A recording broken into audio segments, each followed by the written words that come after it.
the coveted title of Miss Netherlands.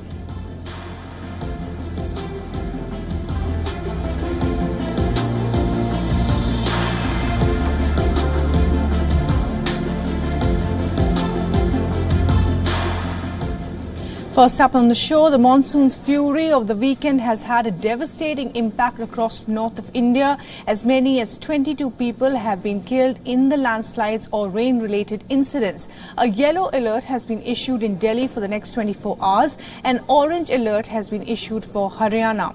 The situation is tense. Over 38 National Disaster Response Force team members have been deployed in the Indian state of Punjab, Uttarakhand and Himachal Pradesh to carry out rescue operations. The weather body has issued an alert for the national capital for a flood-like situation as the river Yamuna has breached the warning mark and across the water level of over 200 meters as well. Punjab में अभी जो हालात हैं उसमें 15 टीमें हमारी diploid हैं और उत्तराखंड में 12 टीमें हैं, हिमाचल में 11 टीमें हैं और अभी जो स्थिति है उसमें हो सकता है कि भारी बारिश की वजह से जो रिजर्वायर डैम्स फुल हैं उनमें से जब वाटर रिलीज होगा तो कल भी ये कुछ जगहों पर समस्या हो सकती है. Meanwhile, the Chief Minister of the National Capital has addressed the rescue operations will begin in areas around the Yamuna River if the water level crosses the 200-meter mark. And the Indian Met Department has projected heavy rainfall in most parts of the northwest of India for the next few days. The 4 worst affected states over the weekend were Himachal Pradesh, Uttarakhand, Jammu and Kashmir and Delhi. Due to the heavy downpour, all government and private education institutions in Himachal Pradesh will remain closed on Monday and Tuesday. Meanwhile, in a recent address, the Chief Minister of Himachal Pradesh has appealed to people to stay indoors and be vigilant for the next 24 hours. And rainfall records are being smashed within the national capital, with Delhi breaking a 41-year-old record on Sunday. The intense spell of showers paralyzed normal life. Schools in Delhi and the national capital region remain closed. Those residing on the ground floor apartments were told to relocate to safer places in many areas. On Sunday, Delhi had logged a record 153 millimeters of rainfall. As per forecast, Himachal Pradesh, Punjab, Delhi will receive heavy to very heavy rainfall for the next few days. The mountains of Himachal and Uttarakhand are among the worst affected states. Locals and tourists alike have been were washed away in landslides and flash floods in separate incidents in both states. Police official also died in Uttarakhand. Meanwhile, 2 people were killed in a landslide in Jammu and Kashmir as well. Apart from this, 2 soldiers also died after being washed away by flash floods. About 3,000 vehicles were stranded along the Srinagar-Jammu highway due to a road cave-in yesterday. As a result, the highway will remain closed today as well.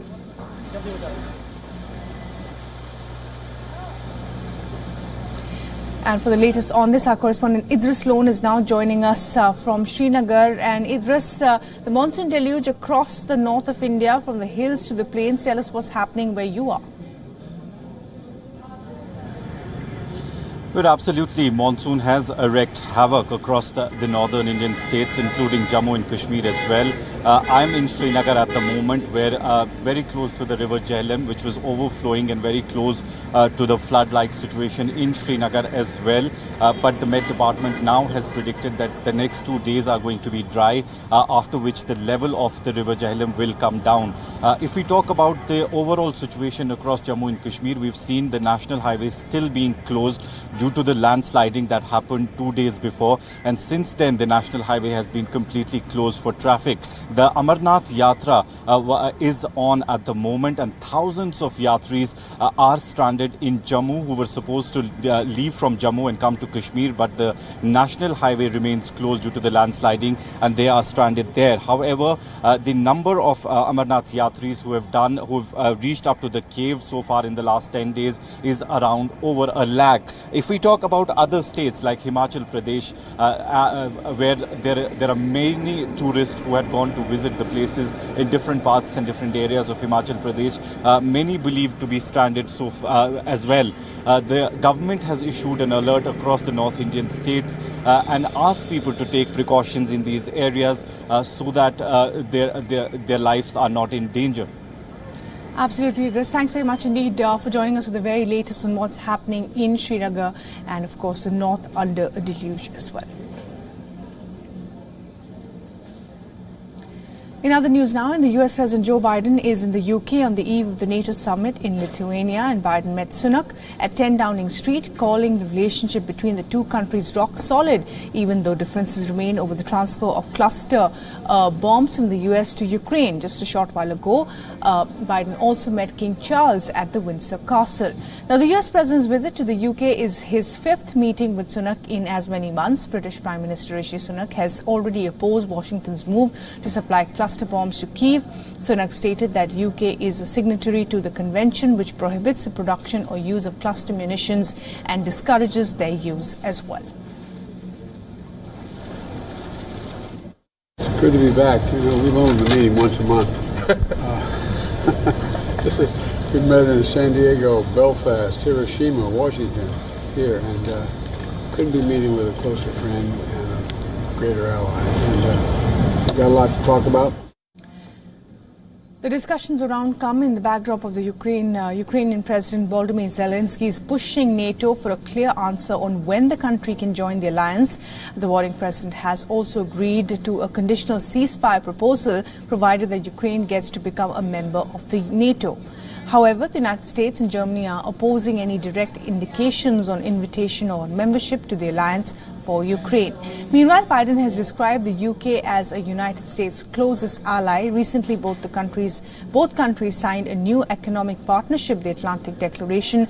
Rishi Sunak's last visit to the United States had not been as a fruitful one, as he failed to establish UK's ambitions for a post-Brexit free trade agreement with Washington. And as we said, this visit comes ahead of the NATO summit in Lithuania. All countries there discussing the war in Ukraine. Rishi Sunak and President Biden had a detailed discussion on Ukraine as well and what is the road ahead. Even though these two countries are close, there seems to be differences on the approach to the war in Ukraine, as Biden has approved the use of cluster bombs from the US to Ukraine. Rishi Sunak making his differences over that apparent.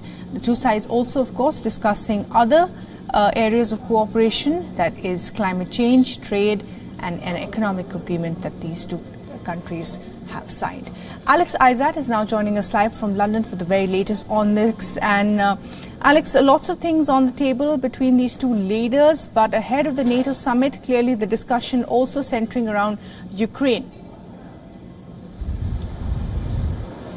Absolutely. There's going to be a lot of talk about Ukraine, especially when NATO conversation starts on Wednesday. At the moment, there does seem to be a bit of a differentiation between who exactly is for Ukraine joining NATO. And the US hasn't really been exactly clear. We've heard President Joe Biden say that he would like Ukraine to join NATO once the war is over. But there are rumblings that it's not exactly as black and white as that. Joining NATO does mean that it has a lot of protection from the military powers, but of course Ukraine is a country that still has a lot of issues with its borders, so a lot of the other European countries are questioning whether or not they should be having the full protection of NATO. And so far, since the war began over 500 days ago now, a lot of those within power in Europe have given money already to Ukraine, so what they would get extra extra from NATO? Well, not really much more than they have at the moment. They're getting military aid, they get sanctions, financial aid as well. So all of those things that they have already got. And let's not forget that it's not just about Ukraine when we head to NATO. Sweden as well wants to join NATO, but that has been put on the back burner for the past couple of years as well. Now, when it comes to the US and the UK, it's not just about NATO, although that is obviously the next step in the conversation that both those leaders will be having this week. There's also a conversation when it comes round to AI. Rishi Sunak, the Prime Minister here, is really keen on pushing forward as being a strong leader in the world of AI and potentially putting in regulations. And he wants the US to come on board and to show that the UK is still strong, even without Brexit, without Europe by their side, in fact. And Rishi Sunak is really keen to be pushing that forward. So that's a conversation that they'll no doubt be happening. Obviously, Biden and Sunak had only 38 minutes this afternoon, but they will go on to speak again, no doubt at NATO, but also again in October, from what we understand, talking about some of the wider issues of the AI, of climate, of all of those other conversations that just couldn't happen today because it was quite a short time frame. And from what we understand, it was meant to be 45 minutes, but it was delayed a little bit there. But there will be these ongoing conversations, no doubt. Well, absolutely. And Alex, this is the fifth time that these two leaders are meeting in as many months. Rishi Sunak's last visit to the US was not very fruitful. The FTA was not signed. Clearly, a lot of things, to be discussed between these two countries. And going back to the point that you made about the NATO membership, there's Sweden who's bidding for a NATO membership. Turkey has said that they need to get the EU membership before Sweden can be on board the NATO. And of course, the fact that Zelensky is now saying that if you give me NATO membership, then there might be discussions on a ceasefire. That's a lot of possibilities there. There is some of the European governments aren't super keen on Volodymyr Zelensky's push to suggest that if he got in, if his country got in, that things would go well for Ukraine and for Russia. We do understand that there's potentially that could push Putin a little bit further to do things that he's been promising for a while. He would feel that he was trapped because of the way that Ukraine is, and obviously there's a lot of those borders there in Russia. So there are a lot of compromises to be made. It's clearly not as black and white as if we give Ukraine membership to NATO, then everything will be fine and dandy. It's not that at all. Right. And of course, there are countries like Germany who definitely don't want Ukraine to come in. France is a little bit swayed, but there is so much more to this. Right. Alex, thanks very much indeed for joining us with the very latest on what that visit by President Biden and Rishi Sunak was all about. A short visit, but of course they'll be meeting again very soon. Meanwhile, the Indian Prime Minister Narendra Modi will be heading to France next week, where he is set to attend the Bastille Day celebrations as the guest of honor on July 13th and 14th this week itself, marking the 25th anniversary of the India-France strategic partnership. The visit is not just high optics. The two sides will also further deepen their defense ties. The much-awaited agreement between India and France to buy 26 Dassault Rafale jets for the Indian Navy is also set to be inked. A contingent of the Rafale fighters from the Indian Air Force will also be participating in the flypast for the Bastille Day parade. Other than the Rafale jets, reports also suggest that India might negotiate buying 3 Scorpion-class diesel-electric killer Hunter conventional submarines from France as well. And similar to the ones India manufactures at its Mumbai docks, this will not, however, take away from the focus from the co-development of advanced missiles and ammunition as well. So those are some of the things that are on the cards between the two countries, and India is deepening defense partnerships around the world. As we said, following Prime Minister Modi's US visit last month, Washington is also looking to establish naval logistics hubs in India as well, and further strengthen the US-India ties in the Indo-Pacific. These logistical centers will resupply and maintain naval ships and aircraft in the South Asian region. Prime Minister Modi and the US President Joe Biden charted a comprehensive list of defense deals during Prime Minister Modi's visit to US in June. And Siddhant Sibal is now joining us live for the very latest on this. Siddhant, so of course Prime Minister will be the guest of honor for the French Bastille Day parade, but a lot of defence deals slated to be signed as well between the two sides.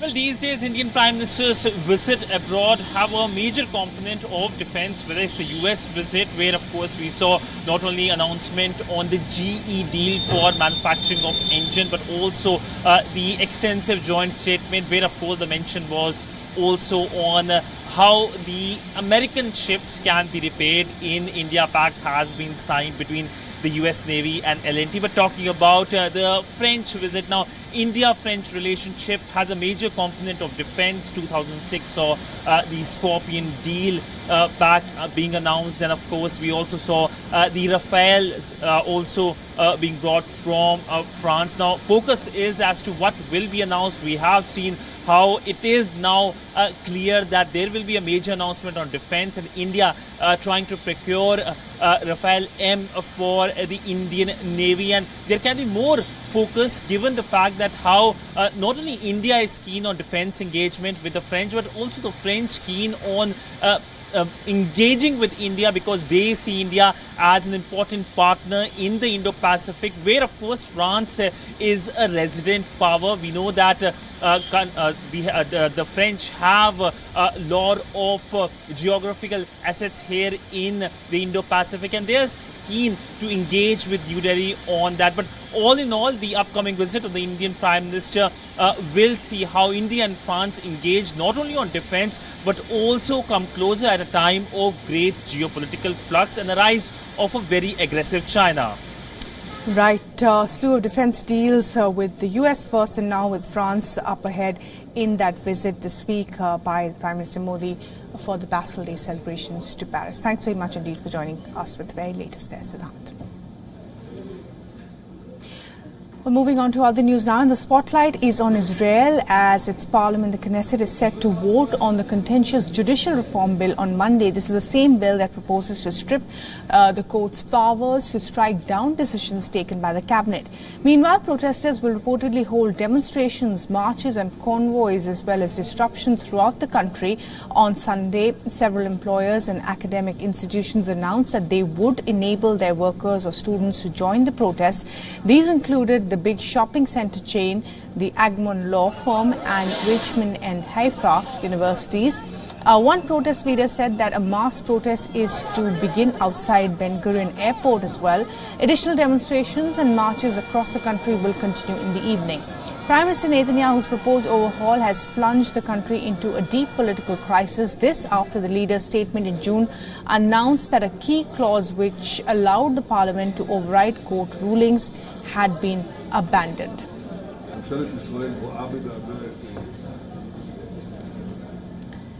Well, a transgender woman has won the Miss Netherlands beauty pageant for the first time in the competition's history. Ricky Valerie earned the title of the 94-year-old contest after impressing the jury with her story. She will now go on to compete in the Miss Universe competition in December. The 22-year-old Dutch Moroccan model won the pageant by defeating Habiba Mustafa, among others, during a ceremony held in Amsterdam. In a recent interview, Ricky Valerie spoke of dedicating her career to uplifting the queer community. She further added that the queer community faces immense pressure and rejection from their families for being true to their own identity. She envisions a world where no one faces rejection and challenges for being themselves. The win is of immense historic importance, as Ricky is the second transgender contestant ever to participate in a beauty pageant. The first transgender model to participate in this beauty pageant was Angela Ponce from Spain, who made history in 2018. Now let's take a look at what's trending on WION's social media platforms. On WION's Twitter, monsoons are wreaking havoc across North Indian states, leaving several dead and millions affected in many ways. While Delhi has recorded the highest rainfall in 40 years, the hill state of Himachal Pradesh remains worst affected. Find out more on our social media platforms. On our Facebook, homeless Los Angeles man creates a secret abode in an underground vault. In the underground utility vault, just steps away from the Japanese-American National Museum. The homeless man's living quarters caught everybody by surprise.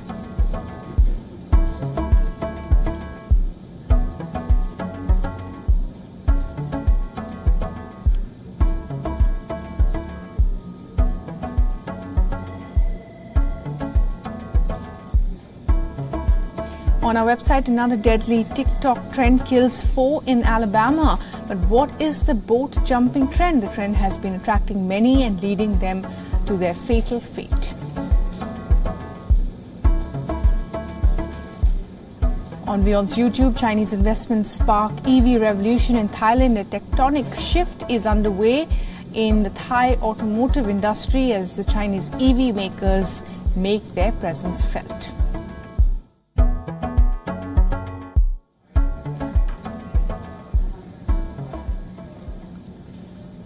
Well, that's a wrap on WION Dispatch from all of us here. Thanks for watching. Goodbye.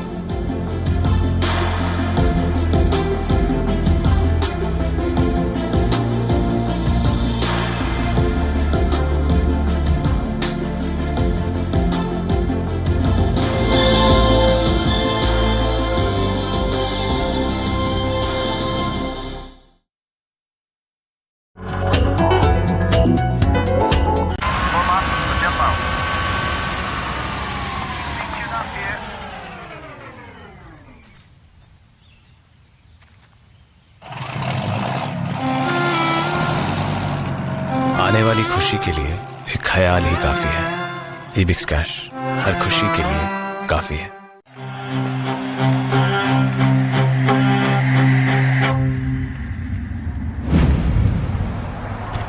कभी कभी खुशी के लिए एक उदाहरण ही काफी है। ईबिक्स cash हर खुशी के लिए काफी है।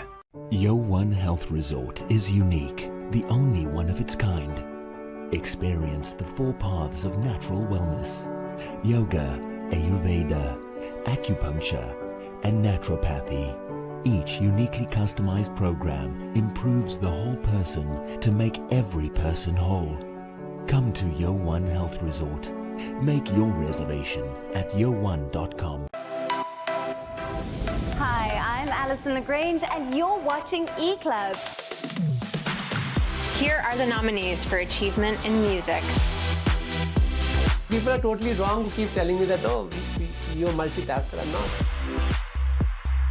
Awards and fashion shows are in full swing. Seeing a young, black man, directing a feature film, I saw myself in him. Engage with us. Let us know what you'd like to see on the show and celebrities that you'd like us to feature.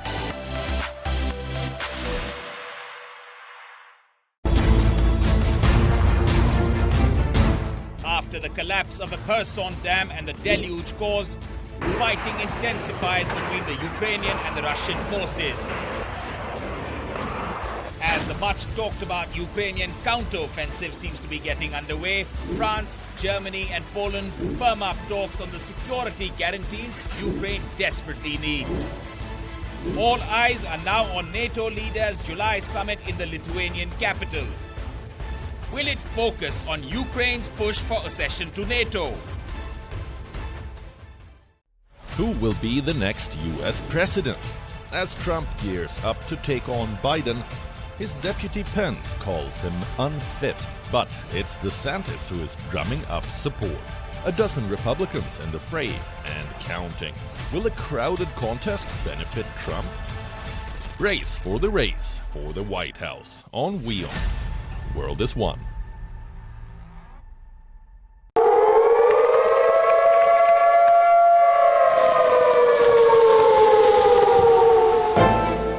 You don't know how to fix the holes in our ozone layer. You don't know how to bring the salmon back up a dead stream. You don't know how to bring back an animal now extinct. And you can't bring back